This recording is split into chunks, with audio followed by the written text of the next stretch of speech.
Welcome to Witchlit, a place to talk about the craft of writing and writing the craft. I'm your host, Victoria Raschke, author, publisher, witch, and nosy Scorpio.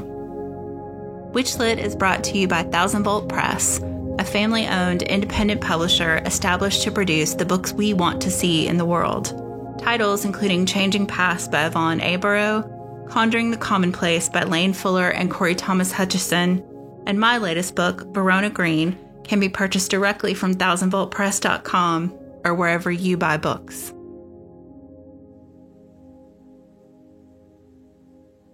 Fio Gaudet Parma is a Balinese Australian witch, international teacher, and magical mentor. Fio is a co-founder of the Coven of the Wildwood. They are a midwife and initiative of the Wildwood tradition, as well as an active initiate of reclaiming an Anderson Fairy. And they have authored or co-authored 6 previous books, including Elements of Magic and Magic of the Iron Pentacle. Their latest book is The Witch Belongs to the World, A Spell of Becoming, out from Llewellyn now. Fio Gaudet Parma, welcome to Witchlit. Thank you so much. Thanks for having me. Yeah, and Fio and I touched a little bit before, and usually we jump right into our first question, but we're going to do things a little differently this time. And Fio is going to do an acknowledgement of country, and then I'll do more kind of North American land acknowledgement. Okay, yeah, thank you.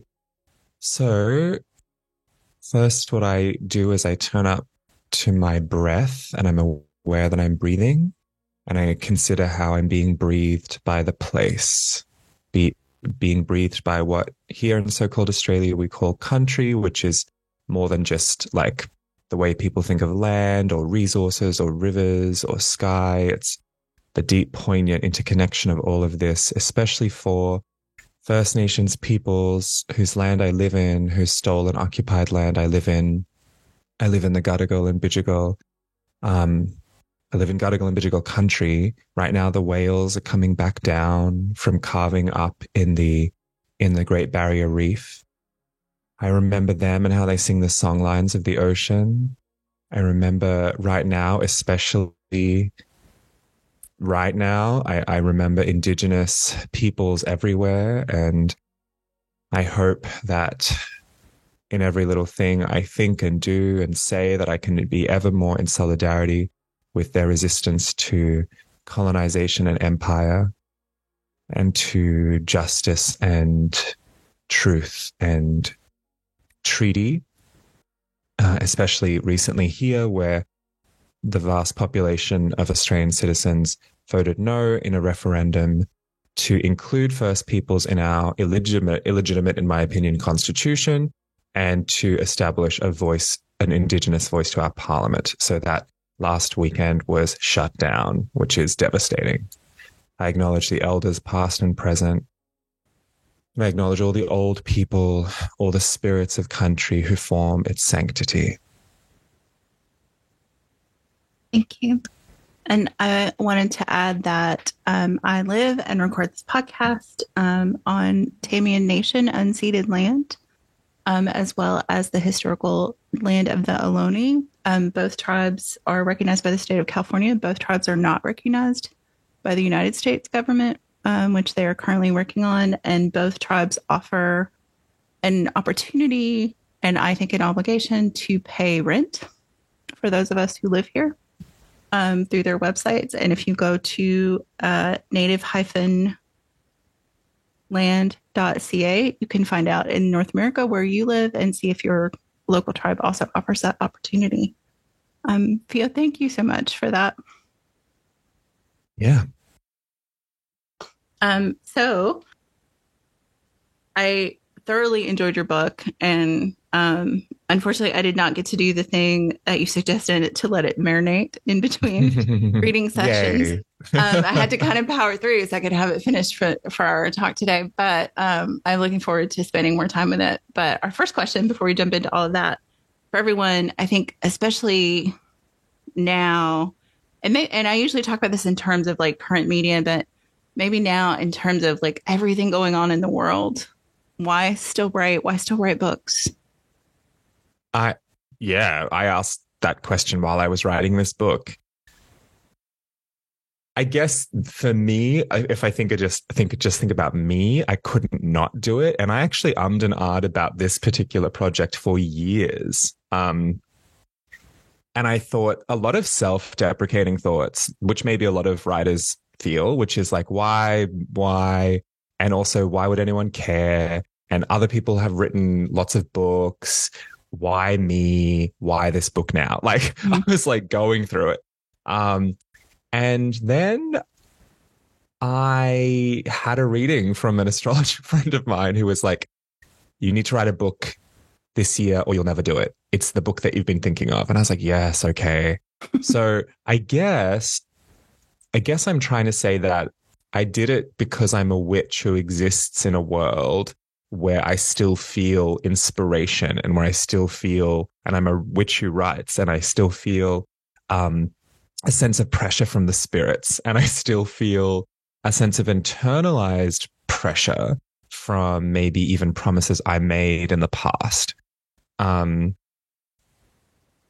potentially as well, books are these precious and provocative, they can be provocative, kind of missives, invitations, love letters that are sent out into the world when things are so complicated and crunchy and hard that they actually end up being like soft landing places for people. And so books feel already nostalgic. And so I'm like, let's participate in kind of gathering up each other in some softness, because reading for me, I'm 35. Reading for me is like this thing that now I look and go, I mean, I read all the time. I read books all the time, but I'm like, this feels nostalgic, and I want to keep participating in allowing books and reading to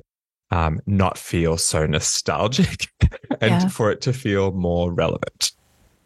I think that for me, there's definitely nostalgia. I mean, I was the weird kid under the blanket with the flashlight. You know, it's probably why my eyes are so bad. Yeah, me too. But I'm here in the US. I mean, and I know this is making international news. So I'm sure you've heard about the massive swath of book bans and people who don't want their children to read about Black and brown people or queer people or history. or history. Or history. You know, and I saw a thing, I think this morning, actually, just leaping through the news, that in the midst of this, there's also been this dearth of reading. Like the number of adults who say that they've read a book in the last year has dropped in the US. Absolutely, yeah. And it just makes my heart sink, because I feel like that, you know, to me, the magic of the book is to be able to transmit the thoughts of one person and their, you know, their being or their soul or their souls, or however you think about it, into the future, right? Yeah. To save that information. And I just, like, when I saw that, like, my heart just dropped to think that, are we really losing reading as a culture? Yeah, I hope not, but yeah. I think that there's so many exciting books of many kinds coming out. One of the most exciting books I read recently was not an occult book. It was written by a non-binary trans mask author, and it was just this beautiful book of memoirs. Like a memoir book that was full of essays. And I just think there's so many exciting ways to write now that are very just distinctly beautiful. Yeah. Yeah. And for you, like, one of the things I loved how you talked about in the book, for folks who haven't read it, I mean, I think this book has two threads in it, at least for me as a reader. There's the thread of, like, you know, becoming a witch and the process of that. But then there's also you. I mean, there's the thread of you through the whole book. It's not just a, like, sterile approach to this. Like, you share your own stories and your own heartbreaks and love and all of those things. So one of the things you do talk about in that thread that is you, they're not really separable either. I should make that clear. The threads aren't separate. But it's like the process of actually writing the book. I mean, you talk about that several times in the book about while I'm writing this is what's going on, or this is Mm. how I set myself up for the day. So do you want to talk a little bit about that? Like living the writing of a book, maybe? Mm. So I wrote this book in a very strange way, like the first draft, which was so again, this astrologer friend of mine was like, you need to do this thing, and if you don't do it now, you'll never do it. And I was like, fuck. so so I the next, I think it was the next day, or it was within the next 3 days for sure. I was like, okay, well then I am going to make myself do it. And so the Time Lord of that year, so in like it was an traditional astrological kind of view where that year I was turning 33, and that was that my was a 10th house year. And the ruler of my 10th house is Scorpio. The ruler of Scorpio is Mars. My Mars is in Aries. And so, and so like, and it's in the third house, which is a publishing house. So she was like, okay, you need to do it. And I was like, okay, well, Mars is, strategic and just does things. And my Mars in Aries just does things. So I'm going to do it now, which is also classic Mars and Aries. And I said to myself, I'm going to write every day. I'm going to spit this out in 45 days.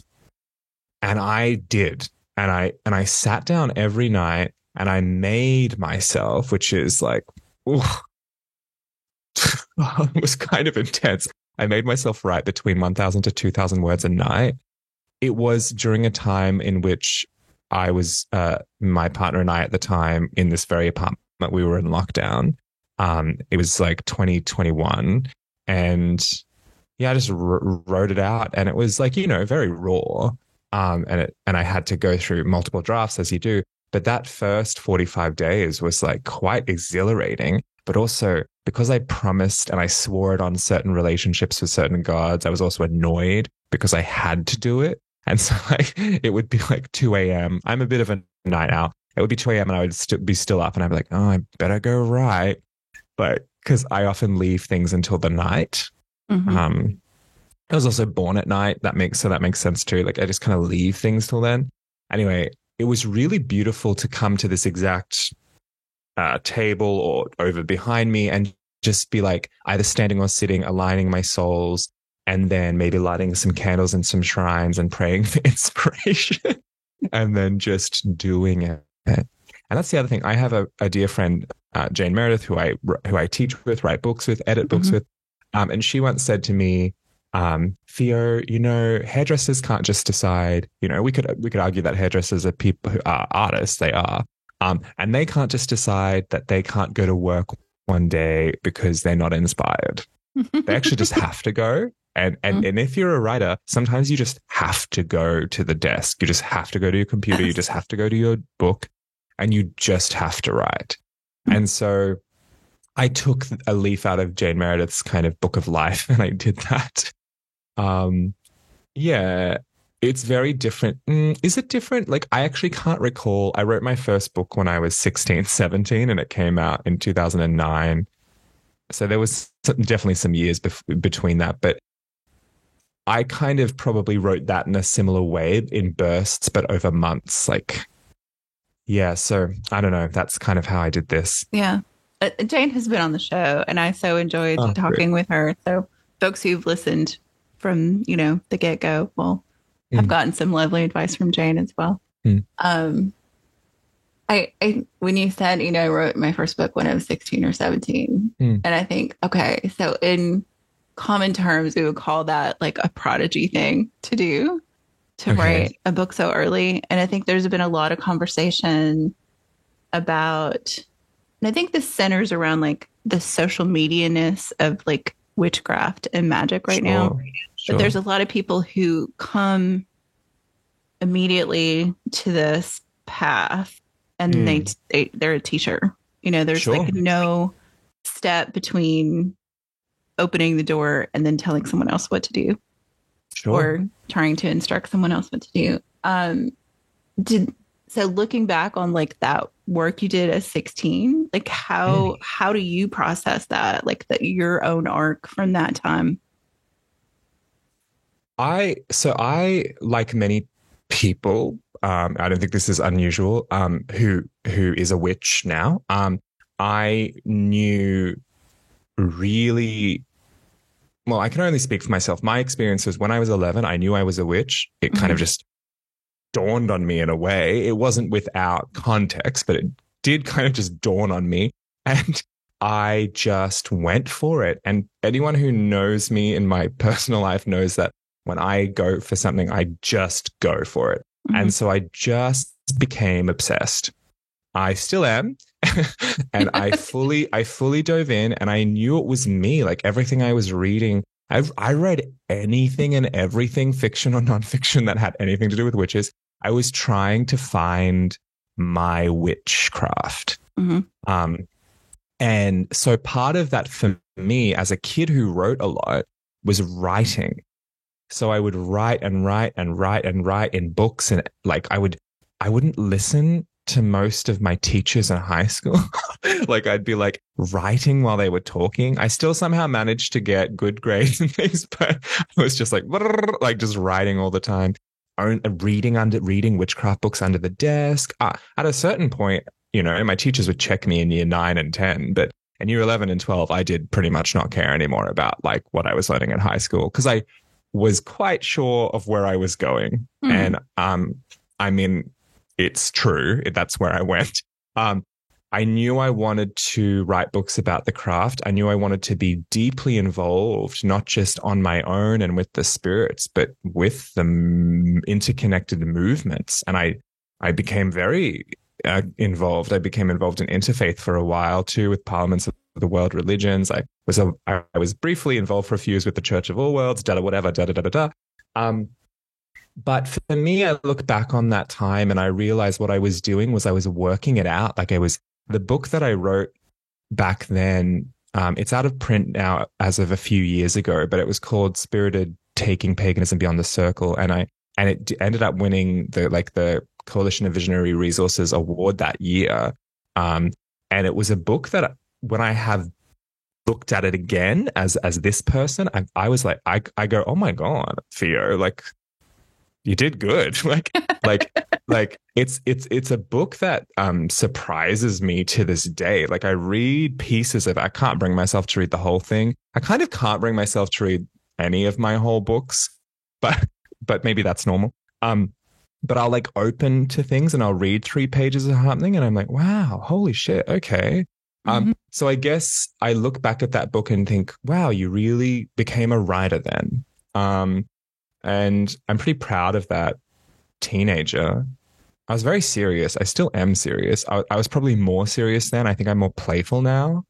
I don't know. I was working it out. And certainly by the time that book came out in 2009, it was early 2009, I had already been teaching the craft for 2 years, like both in like private covens and in public, pagan gatherings. Yeah. So it also helped me to realize that I was a teacher, and not all people who write pagan and witchcraft books do that. But actually for me, it's like probably more than writing, it's like my main vocation. Yeah. I mean, I just think about like I think historically getting published really young, all that, wasn't that unusual? Like our concept of adulthood was different a little bit. Yeah. But I think about now, like people like, at 16, like how are you publishing a book? How are you having thoughts that translate into that? But just having read your work, like I guess I'm unsurprised, maybe. And I think part of that is that you,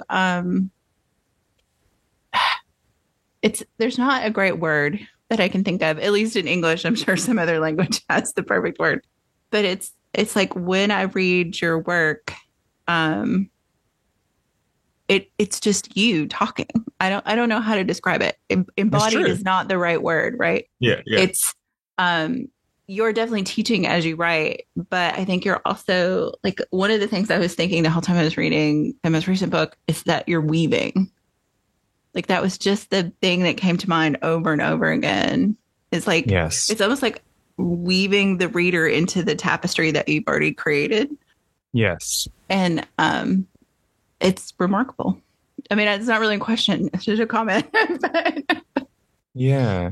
I think what's interesting is a comment you just made reminded me that actually culturally in places like a lot of Southeast Asian cultures, it is not that unusual for young adolescents to realize that they're Buddhist monks or to realize that they need to go study with a Hindu priest. Like that kind of awareness does seem to happen like in my father's culture quite early for some people. I mean, it would probably still not be considered that normative, but it's not unusual. And I think it's because people are more embedded in sensuous living culture. And there's a strong understanding that it's not just this one, like it's not just this reductive individual who's doing anything. And so even back then I had a strong understanding that it wasn't just me, it was like a whole constellation of spirits. And so as a spirit worker, I just lean into that and we write together and we weave together.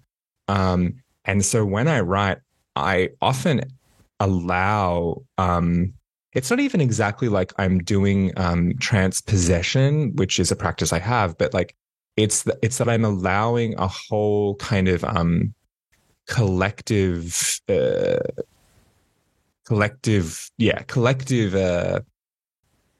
something to kind of erupt out of me. And that's kind of how I approach a lot of things.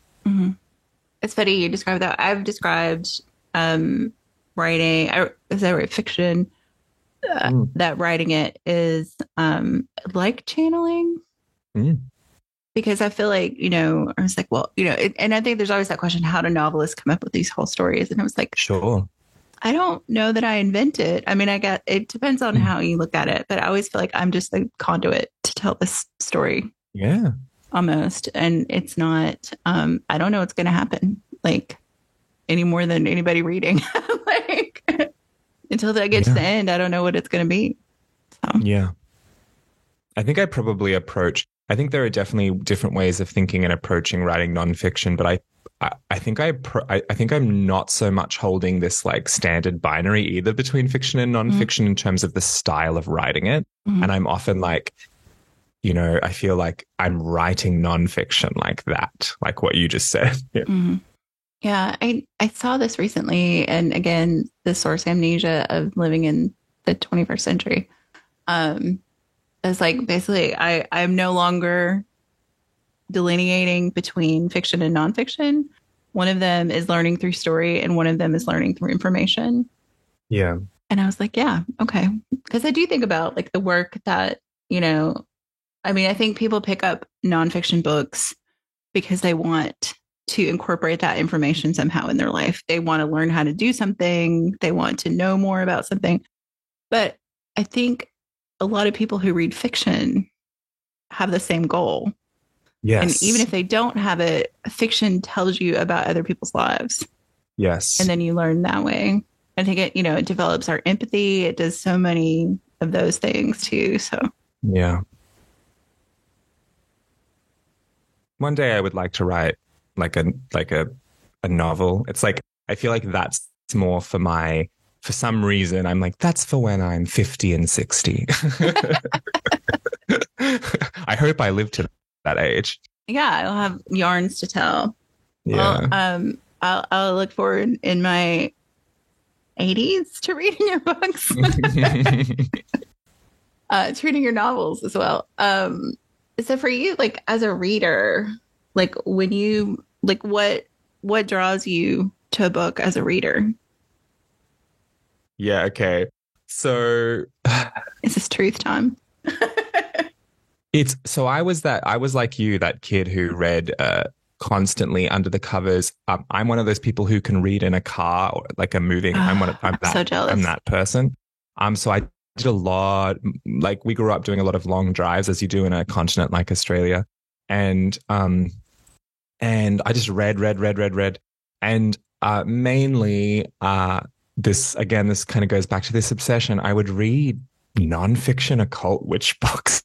And I kind of almost cringe at myself a little bit now, but that's also like internalized judgment of peers who are like, oh, Fia, read a novel. Like, because I have some friends in my life who just like read a lot of fiction. And weirdly, I actually go around thinking that they're smarter. Like, so I have this internal judgment. This is like a weird little moment. I have this internal judgment that people who read more novels are smarter.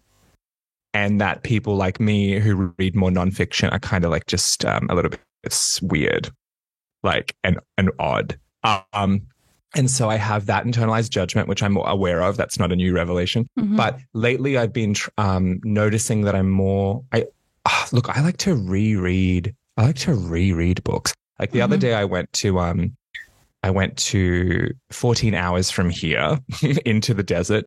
I was there for a week, and I pulled 2 books off my friend's shelf, like Drawing Down the Moon by Margot Adler that I hadn't read in years. I'm like, I'm going to read this book again. And again, it's nostalgic for me because I'm like, I remember when I read this. and so I'll do that. But then I like to reread. One of my passions is to reread the words of people I read as a youth now and be like, what is this now? But again, I am also reading a lot more, and I have been for years really, but I tend to prioritize books by Black and Indigenous authors and queer and trans people. I tend to prioritize those perspectives. So I read books. I've been reading Bell Hooks again. I've been reading a lot of books by Australian or Aboriginal and Torres Strait Islander peoples, mainly nonfiction. Again, I mainly read so-called nonfiction. But again, there's a lot of books that I read that are classed as nonfiction that are storytelling books. Yeah. It's funny. I feel like Bell Hooks is having a bit of a moment right now. Like I think she is again. And I mean, obviously needed in the moment, I think too.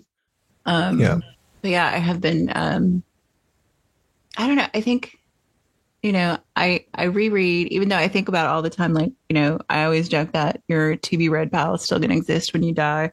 Like there's no way to read everything we want to read. But I also like to make time for rereading. And I have like you said, I would like to go back and read that stuff that I felt like was formative when I read it.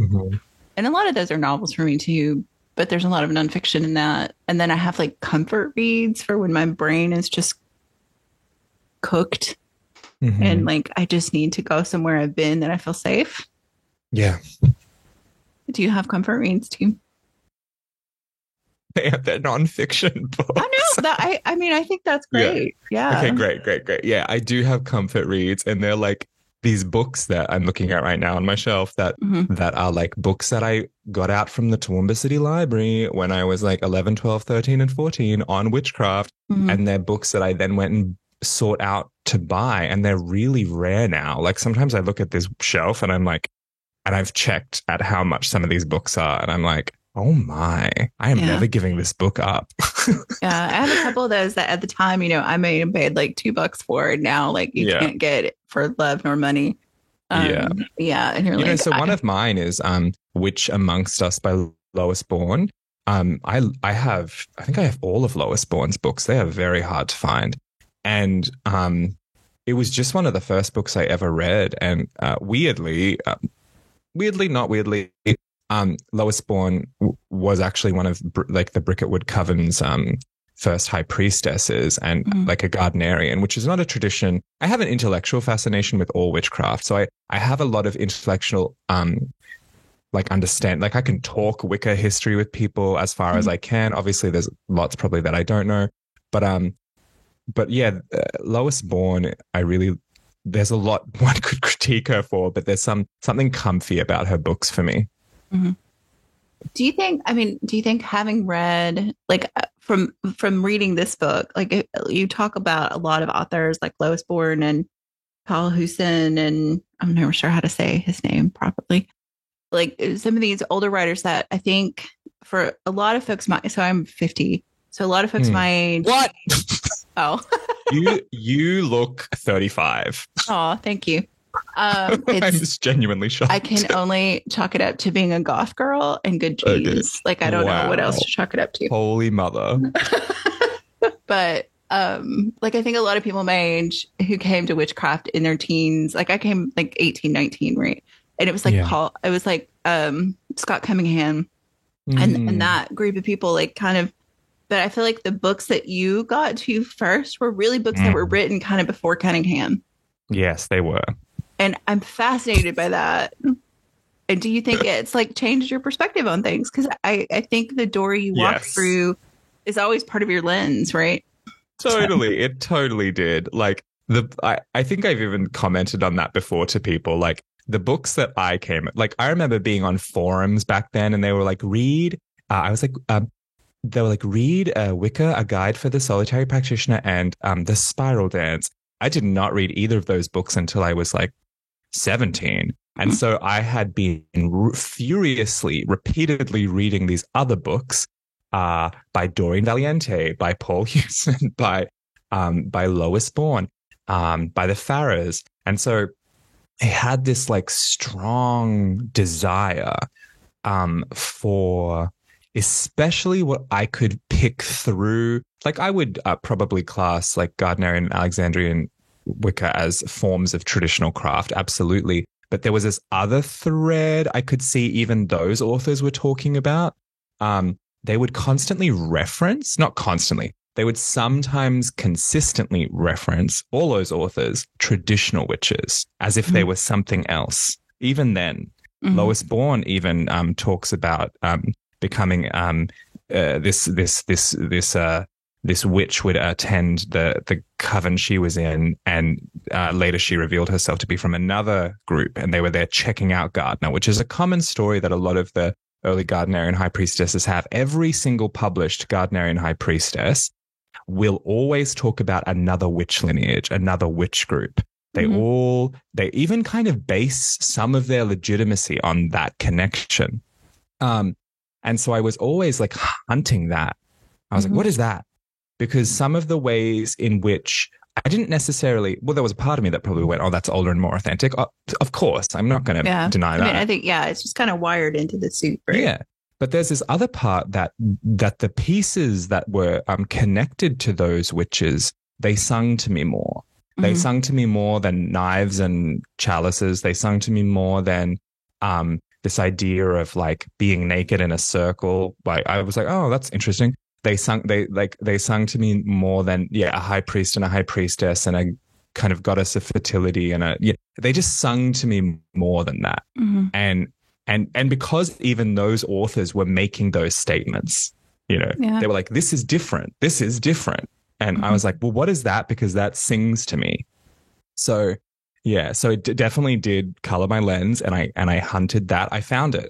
That's what I ended up discovering those forms of the craft and becoming inducted into them. There are many forms of the craft. And then I'm also deeply involved in another tradition, reclaiming, which has roots in Anderson Fairy, which has roots in this like American traditional folkloric form of the craft, but is also very contemporary and deeply influenced by Wicca. So it has like deep influence by fairy and Wicca in a way. Like we like, I have this huge, vivid relationship with the Charge of the Goddess, which really I have because I'm a reclaiming witch, because the Charge of the Goddess is so foundational for us as well. I think about that, what you said earlier about like having just that, like a, voracious intellectual interest in magic and just reading. And I always think about that too, because I'm that way as well. Like I just want to read everything. Like I want to know, I want to see it. And I always joke that it's really easy when your brain works that to become like an armchair witch. Like that you are always in the theoretical and not in the practice.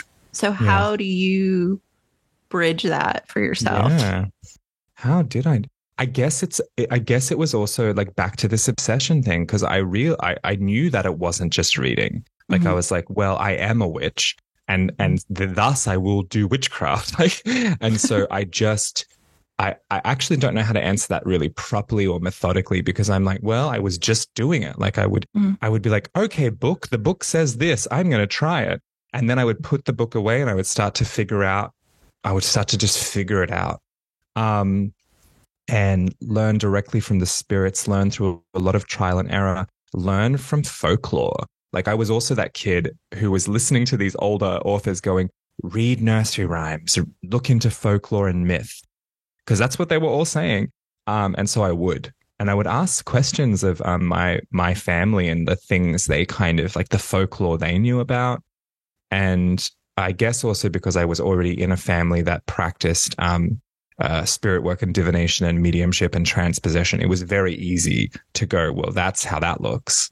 I'm already in it. So then how do I discover the craft as I desire it? And so I don't really know. I just kind of, it is in my nature to act on things. Yeah. That Mars and Aries.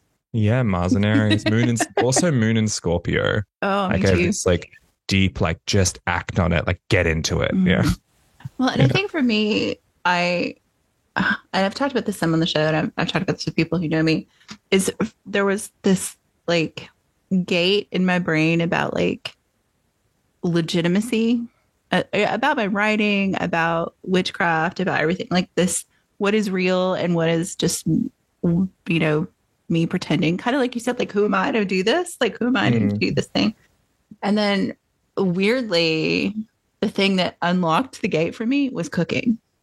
Because I went to culinary school, I got trained, I did all this stuff, and then realized that I kind of hated the whole culinary industry. Like I just didn't want to be part of it.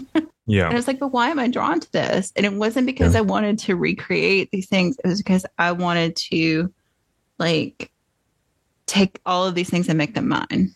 Mm-hmm. Right. And I think that, and finally realizing that as much as I had struggled against it and said I couldn't do this, that I was a writer first. Yeah. And then all of those things kind of wove together. And I was like, okay, yeah, this is just, it is what it is. And I really love the idea of looking at all of the stuff that other people have read or have written, and remembering that at some point they either had to find it or make it up. Yeah. Right. And so that leaves room for us to find our own pace and how to do things our way. And it is not prescriptive. No, not at all. Yeah. It's one of the things I also really loved about your book is that's really how you approach it to you. I mean, you give people a framework to work through these things, but at every stop on that path, you're like, what is this for you? What is this thing for you? Yeah, definitely. And there's many kind of things that have helped me get there actually. And one of the ways that helped me get there is teaching the craft, because you quickly realize, and I teach a lot publicly, Zoom courses, like I teach a lot on Zoom even before the pandemic. I was like, this is like when the pandemic happened, which is awful. I was like, everyone was like, Zoom, what's Zoom? And I was like, oh, was not everyone on Zoom? Like I was like, I've been on Zoom for several years. But yeah, so what I discovered was along the way, through a lot of mistakes and, continue to make them, is that, this is the best thing to do really, is to present something as clearly and as thoroughly as you can, to model it, to allow, to kind of facilitate a felt sense, experiential thing for someone. And then to be like, and check in, how is this for you? What is this pinging for you? Journal, reflect, dance, sigh, draw. There's always places along the way when I'm teaching like a day intensive, a weekend intensive, whatever, where we just stop for 10 minutes and we just are in silence, or people are drawing or writing, to reflect, to actively reflect, but also kind of just to be. And I always try my best to like say, you could sit and meditate, you could stretch, you could journal if you're a voracious journaler. So I'm just trying to hit all of the options for people, even though I'll never be able to, but I'm trying to like be like, here's a litany of things you could do right now. And hopefully you realize that you can do whatever you want by me saying, here's 10 options, And so I tried to, I guess if anything, not that this is a question you're asking, but I'll say this. One of the things that is slightly frustrating me about, because obviously when you write, you want to hear like what people are thinking and feeling about the book. But the way I wrote this book is that a lot of people are like, oh, but Theo, I'm taking it really slow. Like like, I love it, but I've only read 2 chapters because you have constantly said, like, take it slow and stop and consider this for a month. And I'm like, God damn it.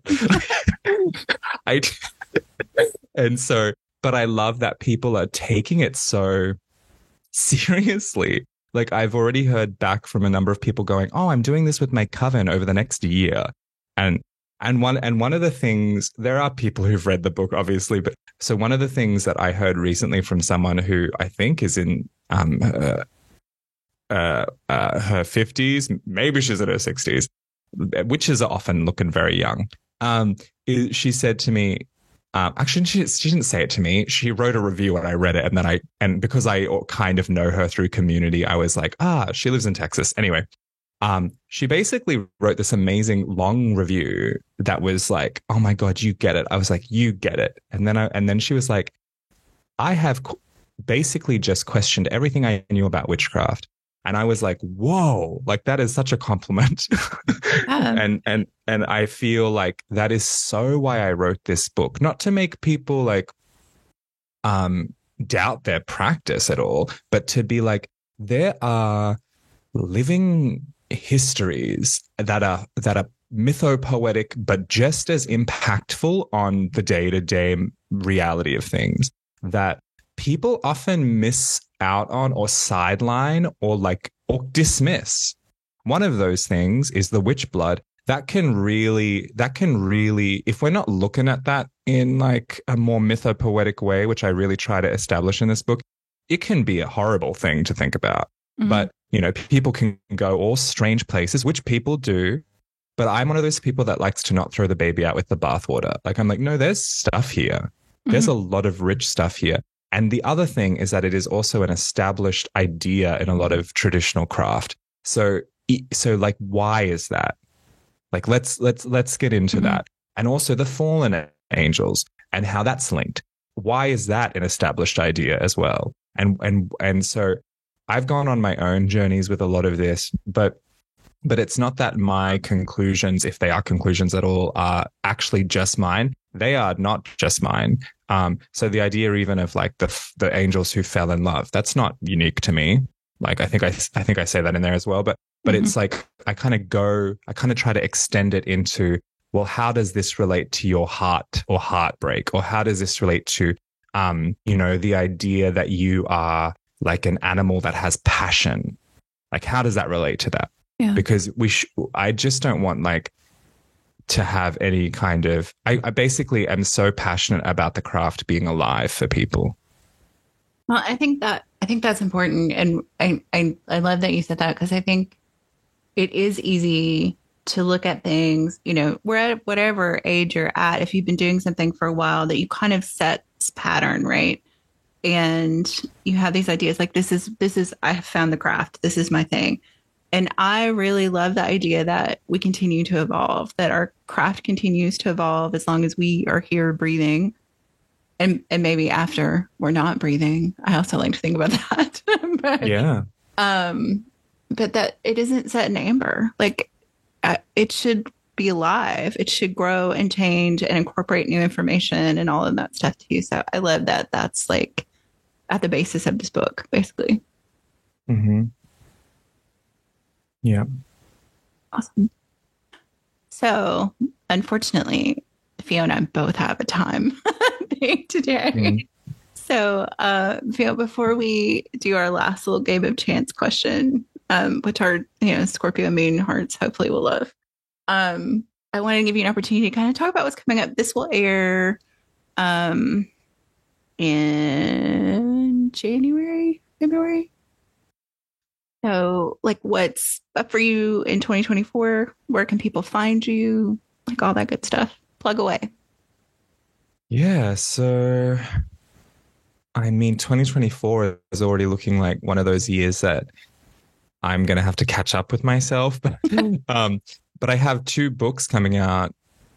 So I have actually a reissue of one of my books, Ecstatic Witchcraft. It's coming out with new material, new forward, through Crossed Crow Books, which is this fabulous kind of new occult publishing house based in I believe, Chicago. And then also a book with Jane Meredith again, like our third book together. So that's exciting. Through Llewellyn. And then also I'll be traveling again back to the so-called US in the middle of 2024, teaching, doing stuff. I was there also this year. I was like, wait, what year are we in? I was there this year for 6 weeks. Yeah. And, you know, I'm always teaching online. So, and always teaching in person too. Like, so if people are interested in like, working kind of like through many months with different kinds of material, whether it be like I've taught about the fallen angels like in 6 months before, or I do 3-month courses on working with the great ones / deities. Like I do like 4-week spellcraft courses, whatever. Like if people are interested in like kind of doing that kind of work via Zoom, then they can. It's there. And I actually started writing another book on the train the other day. It was a 14-hour train. And it was a book that I promised one of my gods a long time ago. I was like, I'm going to write this book for you. And so I've never written a book about like a singular deity. And this is that book. And it's like, I'm very scared of writing this book because I'm like, oh, this is like a book about you.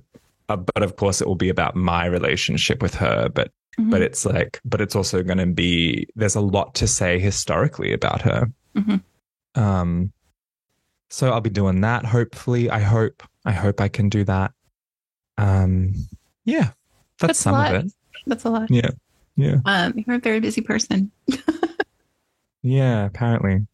So our last question is a little bit of a game of chance. And I always joke, as Scorpio, I'm Scorpio sun and moon, that I don't know how to do small talk because that's just not how my brain works. Yeah. So I always like to talk about the stuff we're not supposed to talk about. And depending on what I roll in this little purple die, great. You'll get a question about death, sex, religion, politics, or money. Great. And if I roll a 6, you get to pick which one you want. Okay. And you can say pass. Okay. So 6, you get to pick. Politics. Ooh, okay. So as Fiona and I are recording this, the world is basically on fire, as it has been for a few years. Yes. But, for centuries.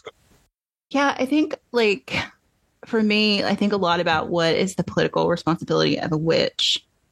And one of the reasons I think about that a lot right now is because I feel like the trend of witchcraft is this kind of spicy self-care wellness that's very inward focused. Yeah. Which is not in and of itself a bad thing. No, it's not. But I feel like there's more. So what do you think the political responsibilities are of a witch? Of a witch. Oh, well. Look, it's gonna look different on different people, but I believe that the political responsibilities of a witch are to be a witch, which is that we are disruptors. I believe historically, culturally, metaphysically, we are disruptors. We are provocateurs. We are transgressive. So therefore, we need to, in a variety of ways, both hidden and not at all hidden, hidden in plain sight, perhaps. We need to be actively dismantling and critiquing the systems of what Starhawk would say is power over. The systems of domination, coercion, and control is how I would kind of expand that. And directly, I often say that witches are the enemies of empire, and I firmly believe that. I know that there's a ton of people who disagree with that on me, but I firmly believe it to be true, and that empire is not good for anyone. I guess except the emperor, but even then, like, and so I believe that we need to critique imperialism. That we need to. I mean, this is back to bell hooks. You know what she articulated as. I can never remember the order completely, but, you know, white supremacist, capitalist, imperialist, patriarchy. which is just a really clever way of saying, here are these intellect systems of domination, coercion, and control and they hurt everyone and everything. And they live inside of us. We have been totally indoctrinated, and we've internalized all of these things. And witchcraft can be, the political responsibility of which can be the active, like constant, diligent, passionate, poetic unraveling and dismantling of that. And witches are we're meant to blast the crops. We're meant to hex and like bring down the lords in their towers, as it says in the Aradia. We're meant to do that. Now, that doesn't mean that every individual witch will be doing cursing work. Every individual witch's magic is different. But I do think that we need to stop, because still that debate goes on. I think it's ridiculous, but we need to honor really clever ways of cursing. We need to honor really clever ways of healing, understanding that often they end up being the same. And so also a lot of witches in the so-called West need to remember that magic is real and to stop dismissing it. I actually see a lot of witches, published witches too, kind of like dismissing magic. And I'm like, that's really odd. So do magic, magic and remember how that enacts. How does that extend into your political responsibility? Because if you're doing magic, then it needs to also extend and activate those political responsibilities of confronting empire in its small forms and its large forms. And also, it's too overwhelming to confront it in its large forms. So I guess I invite people and myself to confront it in the immediate surrounding. And sometimes that's having a really like kind of complicated conversation with your uncle or auntie or your parents or your friends. And sometimes it's about going to rallies and protests. And sometimes it's about writing a book. And sometimes it's about doing magic with your coven. And sometimes it's about laying down and resting. Because we're all doing different things at different times. Yeah. I follow lots of other podcasters on social media, and in the last couple of days, the lovely people of Bonfire Babel podcast posted this thing about that witches are in a chorus, and that part of being in a chorus is you don't all take a breath at the same time. So that means you take a breath while someone else sings. And I love the idea of that, of like, this is how we do the work. This is how we do the work, is sometimes you have to take a breath, you know? That's true. It's true. Yeah. I feel like I could talk to you for days and days and days. So we have a lot of Scorpio linkings. I know. So I really want you to come back and let's talk more another time. One of the joys of this podcast and Zoom is that we can be on different sides of the planet, or at least different sides of the Pacific, and talk to each other. The other challenge is timing. Let's definitely do it again. Yeah, I would love that. Thank you so much. Thanks for having me. Witchlit is a production of Thousand Volt Press and is edited by Julian Rashke. Our intro music is Cosmic Glow by Andrew Kay, and our outro music is Voices by Alexander Shenekar. Transcripts and all our previous episodes are available at witchlitpod.com, and you can follow us on Instagram and Threads at witchlitpod. Please help other witches find us by leaving a rating or review wherever you listen to podcasts. Thank you for listening to and reading Witchlit.